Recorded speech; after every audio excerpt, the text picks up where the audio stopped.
नमस्कार, स्वागत है आपका जनता टीवी में। मैं हूं आपके साथ सचिन चौहान। बात होगी तमाम खबरों की, लेकिन बुलेटिन की शुरुआत 4 मिनट 18 मंडल से कर लेते हैं। ललितपुर में दबंगों ने ढाया है गरीब का आशियाना। गुड़ई के बल पर कच्चा मकान तोड़कर किया बेघर। मकान तोड़ने और गाली गलौज का वीडियो सोशल मीडिया पर वायरल। बदायूं में इलेक्ट्रॉनिक्स दुकान में लगी है भीषण आग। दुकान पर रखा सारा सामान जलकर हुआ खाक। सूचना मिलते ही मौके पर पहुंची दमकल की गाड़ियां, आग को कंट्रोल किया गया।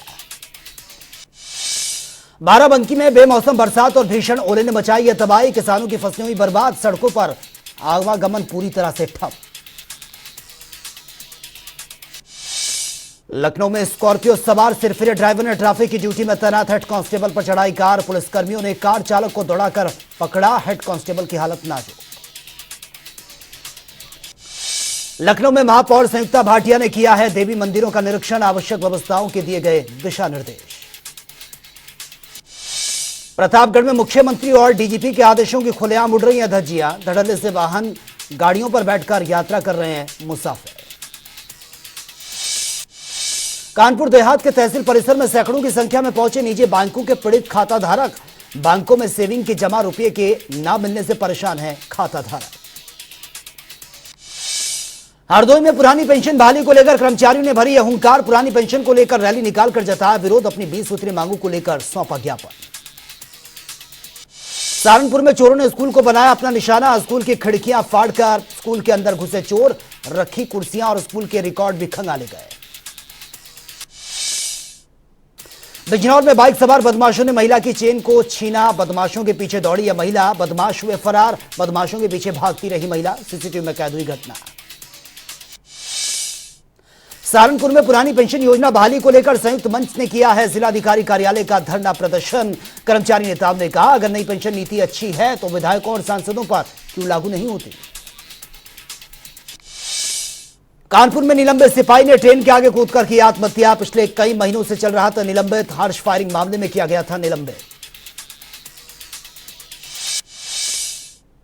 बाराबंकी के लखनऊ अयोध्या हाईवे पर 2 ट्रकों के बीच हुई है जबरदस्त टक्कर। 2 ट्रकों में लदी थी गिट्टी। ट्रक का टायर फटने से हुआ हादसा। बिजनौर में 2 दिन से लगातार तेज हवाओं के साथ हो रही है तेज बारिश। बारिश ने बढ़ाया ठंड का प्रकोप। लोग घरों में हुए कैद। बारिश से किसानों की फसलों को पहुंचा नुकसान। हरदोई में 24 फरवरी को लोनार के सकरौली में हुई अधेड़ की हत्या का खुलासा। प्यार और शादी के बाधक बनने के चलते मौत के घाट उतार दिया गया।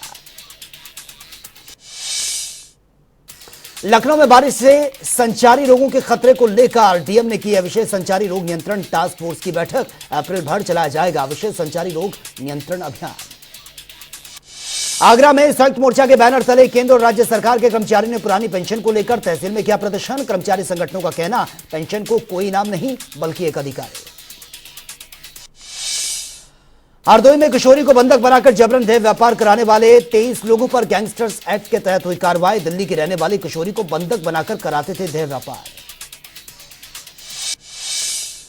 प्रयागराज में माफिया अतीक अहमद के दफ्तर पहुंची है भारी संख्या में पुलिस फोर्स।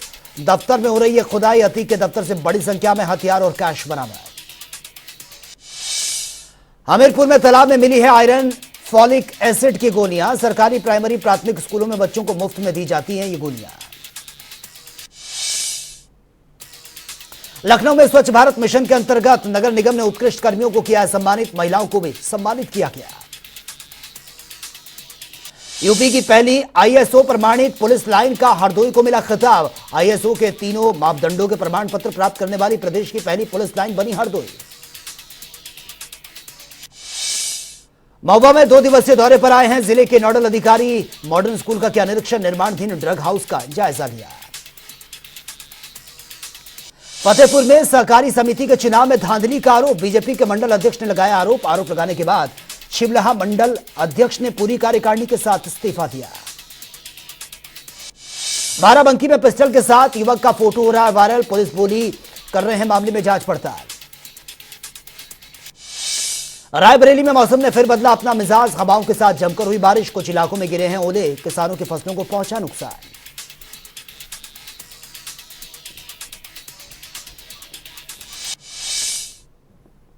तो चलिए अब खबरें विस्तार से। हिमाचल प्रदेश के राज्यपाल शिव प्रसाद शुक्ला 4 दिवसीय दौरे पर गोरखपुर पहुंचे हैं, जहां पर एयरपोर्ट पर उनका भव्य स्वागत किया गया। अपने इस दौरे के दौरान राज्यपाल नवरात्र के पहले दिन गोरखपुर क्लब में आयोजित फलहार कार्यक्रम में शामिल होंगे। आपको बता दें कि इस कार्यक्रम का आयोजन हर साल उनकी तरफ से यह किया जाता है और साथ ही इसके दूसरे दिन अलग अलग कार्यक्रमों में वो शिरकत करेंगे। मैं आज अपने नगर में आया हूं। हमने जिन कार्यकर्ताओं के साथ काम किया है वो कार्यकर्ता केवल स्वागत नहीं बल्कि अपनी प्रसन्नता व्यक्त कर रहे हैं, क्योंकि बीच का एक कार्यकर्ता को आदरणीय या राष्ट्रपति जी ने, आदरणीय प्रधानमंत्री जी ने हिमाचल प्रदेश के राज्यपाल के रूप में उपयुक्त समझा। मैं प्रयत्न ये करूँगा कि आदरणीय या राष्ट्रपति जी और आदरणीय प्रधानमंत्री जी इन दोनों लोगों के द्वारा जो विश्वास मेरे प्रति व्यक्त किया गया है उस पर खरा उतरूं। और गोंडा दौरे के बाद सीएम योगी बलरामपुर पहुंचे हैं, जहां पर उन्होंने थारू जनजातीय बच्चों से मुलाकात की और बातचीत भी की है।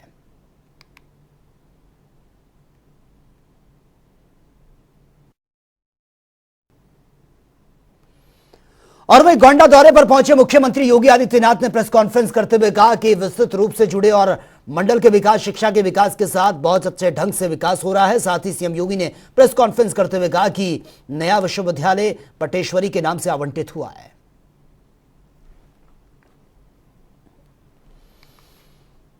और उत्तर प्रदेश के डिप्टी सीएम ब्रजेश पाठक सोमवार को आगरा पहुंचे हैं। इस दौरान उन्होंने जिला अस्पताल का औचक निरीक्षण किया। इस दौरान उन्होंने जिला अस्पताल में कई अव्यवस्थाएं देखने को मिली हैं, जिस पर उन्होंने अधिकारियों से नाराजगी भी जाहिर की है।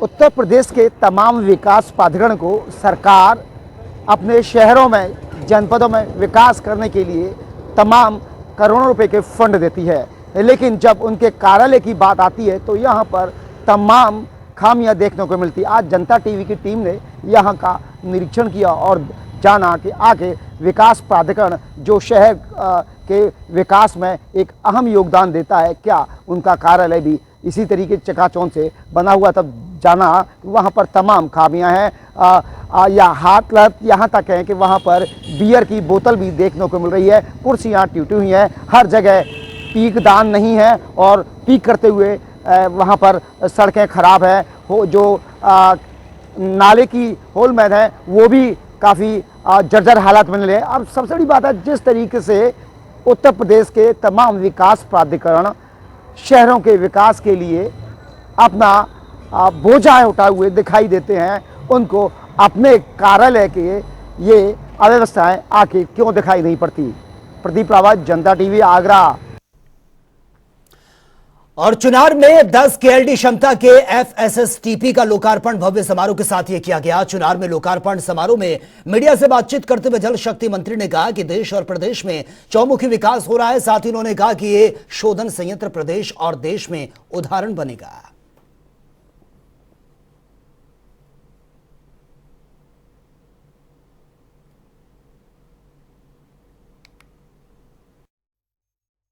चुनार के लिए नमामि गंगे के तहत 10 KLD के मल एवं गाद शोधन संयंत्र चुनाव में आज लोकार्पण हुआ है। इसका समारोह था और ये महत्वपूर्ण है कि उसके गाद को मल को निकाल कर बाहर उससे खाद का उपयोग हो, उससे निकला हुआ पानी का उपयोग हो। ये पहली यहाँ चुनार के मतलब इस तरह राज्य के नमामि गंगे कार्यक्रम के तहत नमामि गंगे तरफ से पहला है।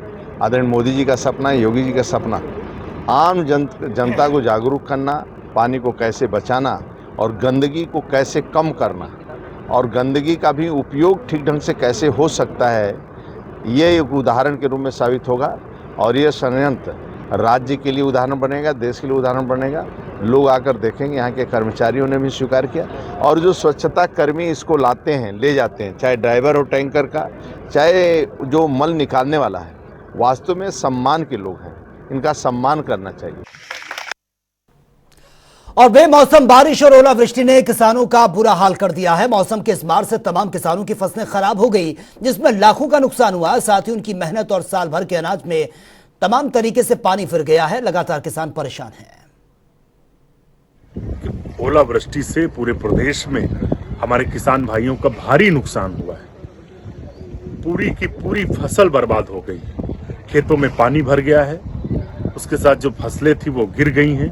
तो ऐसे में जो अन्नदाता अपनी मेहनत से दिन रात जाग कर वो फसल तैयार करता, आज उसकी फसल बर्बाद हो गई। हम सरकार से मांग करते हैं और अनुरोध भी करते हैं कि अन्नदाता को ज़्यादा से ज़्यादा शीघ्र से शीघ्र मुआवजा मिले, जिससे उनको हम कुछ सांत्वना राशि उन तक पहुंचा सकें। हम उनकी फसल जो बर्बाद हुई उसकी भरपाई तो नहीं कर सकते, लेकिन उनकी शीघ्र मदद करके मुआवजा देकर कुछ उनका जो कष्ट है उसे हल्का कर सकते हैं। और ये सरकार की जिम्मेदारी है कि वो शीघ्र से शीघ्र किसान भाइयों को मुआवजा दे, ताकि उनका जो संकट है उससे उनको उबारा जा सके। और वहीं यूपी के पूर्व खनन मंत्री गायत्री प्रसाद प्रजापति आदर्श चुनाव आचार संहिता के उल्लंघन के मामले में आज कड़ी सुरक्षा के बीच अदालत में हाजिर हुए और मामले में दोनों पक्षों की बहस सुनने के बाद विशेष मजिस्ट्रेट योगेश यादव ने फैसले के लिए 1 अप्रैल की तारीख मुकर्रर की है। ये माननीय पूर्व मंत्री गायत्री प्रसाद प्रजापति जी की पेशी आने में हुआ था। इनके ऊपर ये आचार संहिता उल्लंघन का मामला चल रहा है, जिसमें ये कहा गया था कि इन्होंने 2012 में नामांकन के दौरान परमिटेड मार्ग से न जा करके अनपरमिटेड मार्ग से जा रहे थे। उसमें धारा 188।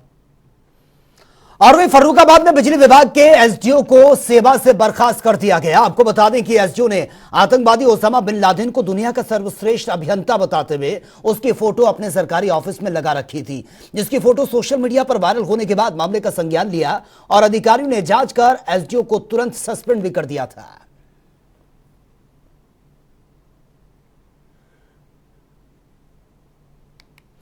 और वहीं उमेश पाल हत्याकांड के बाद अतीक और उसके गुर्कों पर एक एक कर ताबड़तोड़ एक्शन के लिए जा रहे हैं, लेकिन इसके बाद भी अतीक के गुर्कों के तेवर कम होने का नाम नहीं ले रहे हैं। उतराव थाना क्षेत्र के दमगढ़ा से एक और मामला यह सामने आया है। कलाम नाम है उनका और अतीक के आदमी हैं और दमगढ़ा में मतलब पुश्तैनी हमारी ज़मीन है और ऊपर हम 2 तल्ला मकान बनाए हैं, कब्जा करे चाहते हैं काथिन। और वहीं पल्मोनरी क्रिटिकल केयर मेडिसिन विभाग के एचओडी डॉक्टर वेद प्रकाश ने आज प्रेस कॉन्फ्रेंस की है। 24 मार्च को होने वाले टीबी मुक्त अभियान की जानकारी उन्होंने दी है। डॉक्टर वेद का कहना था कि केंद्र सरकार ने 2025 तक टीबी मुक्त भारत बनाने का लक्ष्य रखा है और ऐसे में सभी को जागरूक भी किया जा रहा है। देखिए, आप सबको पता है कि प्रधानमंत्री जी ने जो सपना देखा है टीबी मुक्त भारत का, वो 2025 तक पूरा करना है। और आप देख रहे हैं कि किस प्रकार से ये धीरे धीरे एक जन आंदोलन का रूप ले रहा है। और मुझे स्कूल में धूप में खड़ा कर दिया गया, खाने को भी कुछ नहीं दिया गया। मैडम ने कहा कि मम्मी पापा से बताएंगे तो पिटाई करेंगे। ये बच्चे के स्टेटमेंट है जो सरकार से नियमों की माने तो वहां पढ़ने का अधिकार वो रखते हैं, लेकिन स्कूल संचालक का कहना है कि ये स्कूल अब मुस्लिम बोर्ड हो चुका है और ऐसे में हम तुम्हें यहां पढ़ने नहीं दे सकते। उत्तर प्रदेश की सरकार हो या फिर केंद्र की सरकार हो, लगातार शिक्षा को लेकर जागरूकता फैलाई जा रही है। शिक्षा एक मूलभूत आवश्यकता मानी जाए या फिर कहते हैं कि साक्षरता बेहद जरूरी है और ऐसे में लगातार तमाम वो योजनाएं भी चलाई जा रही हैं। जब आजाद हुआ था देश तो आरटीई की व्यवस्था की गई थी, जिसमें गरीब के बच्चे पढ़ सके। तमाम वो स्कूल प्राइवेट हो या सरकारी, उसमें 25% यानी 25% सीटों को आरक्षित रखा जाता था उन बच्चों के लिए, ताकि वहां पे पढ़ाई की जा सके। लेकिन राजधानी लखनऊ के एक वाकया सामने आया है, जिसमें इंडियन एकेडमिक स्कूल है, वहां पे लगातार देखा जा रहा है कि वहां बच्चों को पढ़ाने को लेकर उनके पेरेंट्स को जद्दोजहद करना पड़ा है। इस वक्त हमारे मैं शिक्षा भवन में मौजूद है, जो कि लखनऊ में स्थित है। यहाँ पे आप देख सकते हैं उनके माता पिता, वो तमाम बच्चे उनके साथ मौजूद हैं। माता पिता का साफ तौर पे कहना है कि जो 25% स्कूलों में आरक्षित सीट दी जाती थी हमें पढ़ाने के लिए, उस पे अब बताया जा रहा है कि वो मुस्लिम बोर्ड अब स्कूल हो चुका है। अब वहाँ पे आपके बच्चे नहीं पढ़ सकते, यह कह के हमारे बच्चों को बाहर निकाल दिया जा रहा है। यहाँ पे 3 माता पिता खड़े हैं, यानी कि अलग अलग परिवार से लोग हैं। इनके बच्चे यहाँ पे खड़े हैं, स्कूल ड्रेस में यहाँ पे हैं, जो कि ये इंडियन एकेडमी स्कूल की जो बात करी हूँ लखनऊ के ही बालागंज में स्थित है। उनके पेरेंट्स से बात करेंगे। मैडम इधर आइए, आगे आइए, इधर कैमरा चल रहा है। क्या नाम है आपका? जी पूजा। पूजा कहाँ की रहती है? बालागंज। ये आपके बच्चे हैं? जी।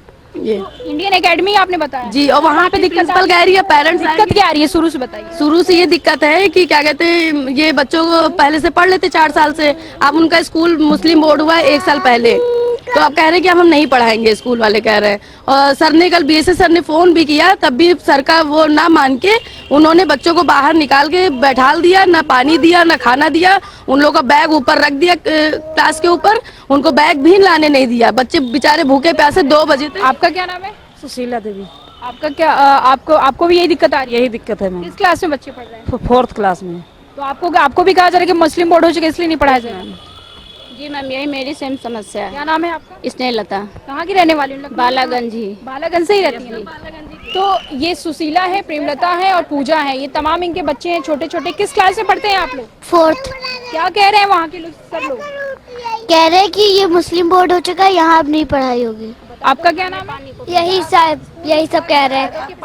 पानी तक नहीं दिया, ना खाना, हम लोगों ने कहा तब भी नहीं।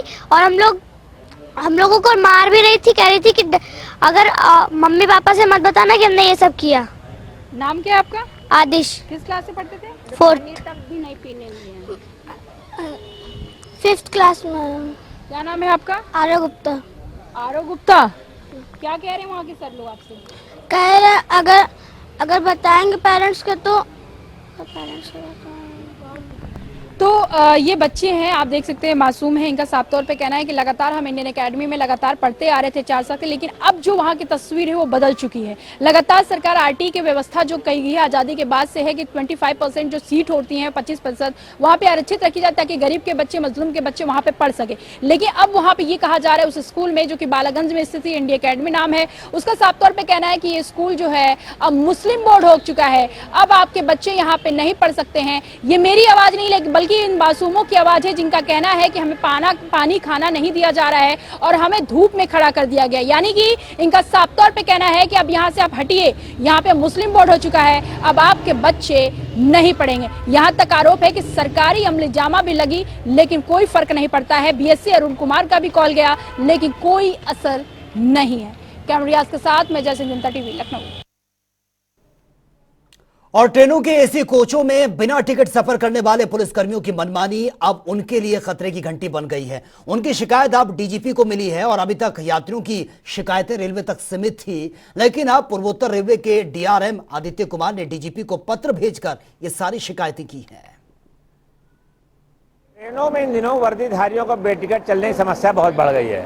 अमरनाथ एक्सप्रेस, बेगमपुरा एक्सप्रेस सहित कई ट्रेनों में वर्दीधारियों ने एसी कोच में सफर करने के साथ साथ टीटी से बदसलूकी भी की और एक जगह पे मारपीट भी हुई, जिसकी एफआईआर जीआरपी ने दर्ज की है। और इस समस्या को लेकर के एनईआर के डीआरएम आदित्य कुमार ने डीजीपी को पत्र भेजा है। उत्तर रेलवे प्रशासन ने भी इस मामले में शिकायत की है। इसके बाद डीजीपी ने मामले गंभीरता से लेते हुए सभी जो है कमिश्नरेट को और सारे एसएसपी को पत्र भेज करके कहा है कि जिन वर्दीधारी हैं वो अनुशासन में रहें और ट्रेनों में बेटिकट सफर न करें। अगर वो ट्रेनों में बेटिकट पड़ जाते हैं तो उनके खिलाफ कार्रवाई की जाएगी और जिसकी भी रिपोर्ट मिलेगी वो उसको दंडित किया जाएगा और अनुशासनिक कार्रवाई हर हालत में विभागीय की जाएगी। अब इससे उम्मीद की जा रही है कि शायद ट्रेनों में बेटिकट वर्दीधारी को जो है चलना कम हो। और रेलवे भी अपनी तरफ से कई ट्रेनों में लगाए हुए लोगों को, और उसने कहा है कि अब जो लोग आएंगे तो उनको अगर बिना टिकट मिलते हैं तो उनका नंबर और नाम नोट करके इसकी सूचना खुद भी वो डीजीपी को भेजेगा, जिससे कार्रवाई करना आसान हो जाएगा। अब देखना यह है कि यह आदेश कितना कारगर हो पाता है और वर्दीधारी कैसे अनुशासन में रह पाते हैं। कैमरामैन आशीष कश्यप के साथ टीएन मिश्रा, जनता टीवी, लखनऊ।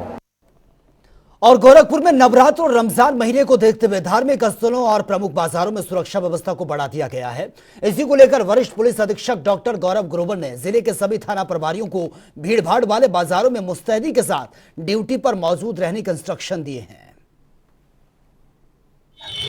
कि कल से चैत्र नवरात्रा स्टार्ट हो रही हैं, कल पहला दिन है, उससे लेकिन 30 तारीख तक ये कार्यक्रम आयोजित होंगे। तो शासन के निर्देश प्राप्त हुए हैं, तो सभी जो शहर के मुख्य मंदिर हैं और जो मुख्य बाजार हैं उन सब में सफाई की व्यवस्था हो रही है।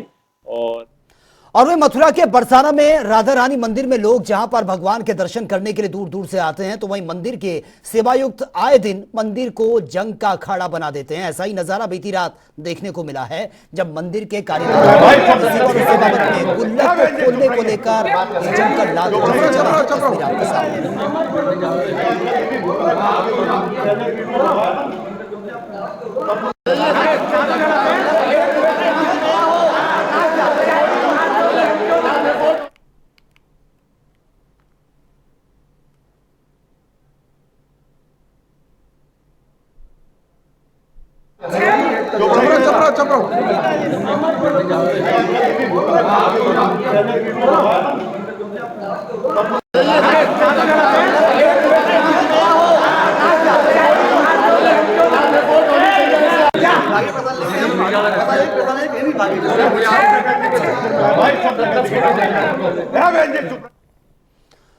और वे खुद को प्रधानमंत्री कार्यालय का डायरेक्टर बताकर रौब झाड़ने वाले फर्जी आईएएस अधिकारी किरण पटेल को भले ही जम्मू कश्मीर पुलिस ने अरेस्ट किया हो, लेकिन मामला तूल पकड़ते हुए उत्तराखंड पुलिस तक ये पहुंच चुका है। बताया जा रहा है कि फर्जी अधिकारी किरण पटेल बीते साल उत्तराखंड में भी आए थे, जहां पर उसने देहरादून हरिद्वार के साथ केदारनाथ धाम की यात्रा भी की है। वैसे होते हैं ना, वो प्रॉपर हमारा कहीं से भी सिक्योरिटी कैटेगरी का वो कंसर्न पुलिस अथॉरिटी से आता है, तब हम प्रोवाइड करते हैं। जैसे कि मान लीजिए दिल्ली से कोई आ रहा है, सो दिल्ली पुलिस अपना किसी को भी सिक्योरिटी कैटेगरी होता है, तो Delhi police also conveys to the state, हमारे पास जो आती है पैक्स आती है, तब हम उस पर कार्रवाई करते हैं। बट इस वाले में हम चेक कर लेंगे, ऐसा तो मेरे ख्याल से नहीं होना चाहिए। और महाराष्ट्र के पूर्व राज्यपाल भगत सिंह कोश्यारी एक बार फिर से अपने विवादित बयान में वो सुर्खियों में आ गए हैं। दरअसल भगत सिंह कोश्यारी ने पिछले दिनों बागेश्वर में प्रेस कॉन्फ्रेंस के दौरान जंगली जानवरों से निजात दिलाने के सवाल पर कहा था कि बंदर आता है तो कंटर बजाओ, और इस दौरान विवादित बयान से सोशल मीडिया में भगत सिंह कोश्यारी खूब मीम्स अब उनके बनाए जा रहे हैं।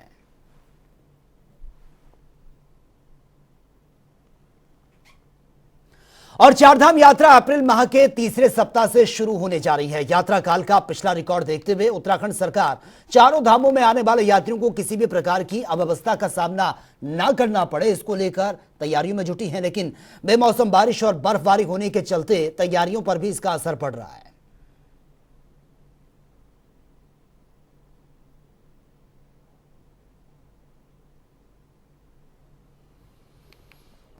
पंजाब में खालिस्तानी समर्थक अमृतपाल के समर्थकों की अरेस्टिंग के बाद अब उत्तराखंड पुलिस भी अलर्ट मोड पर है। उधम सिंह नगर और हरिद्वार में पुलिस सघन चेकिंग के साथ सभी इलाकों में एक्स्ट्रा पुलिस फोर्स तैनात कर दी गई है। साथ ही सोशल मीडिया पर भी विशेष मॉनिटरिंग की जा रही है।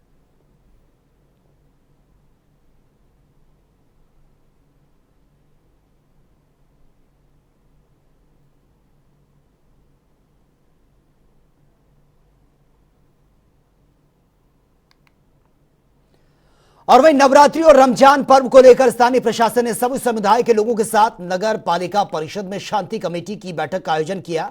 इन पर्वों को शांतिपूर्वक ढंग से मनाने की लोगों से अपील की गई है। बैठक के संबंध में जानकारी देते हुए सीओ बलजीत सिंह ने भाकुनी ने बताया है कि रमजान एवं नवरात्रि पर्व को लेकर सभी से शांतिपूर्वक मनाने की अपील ये की गई है।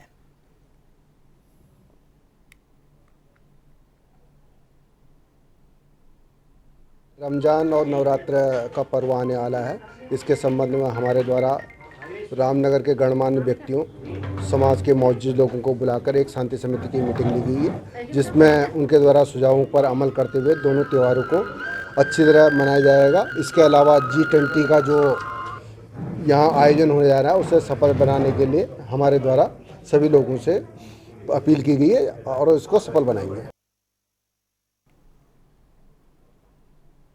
तो फिलहाल इस बुलेटिन में मेरे साथ इतना ही, लेकिन तमाम खबरों के लिए आप बने रहिए जनता टीवी के साथ। नमस्कार।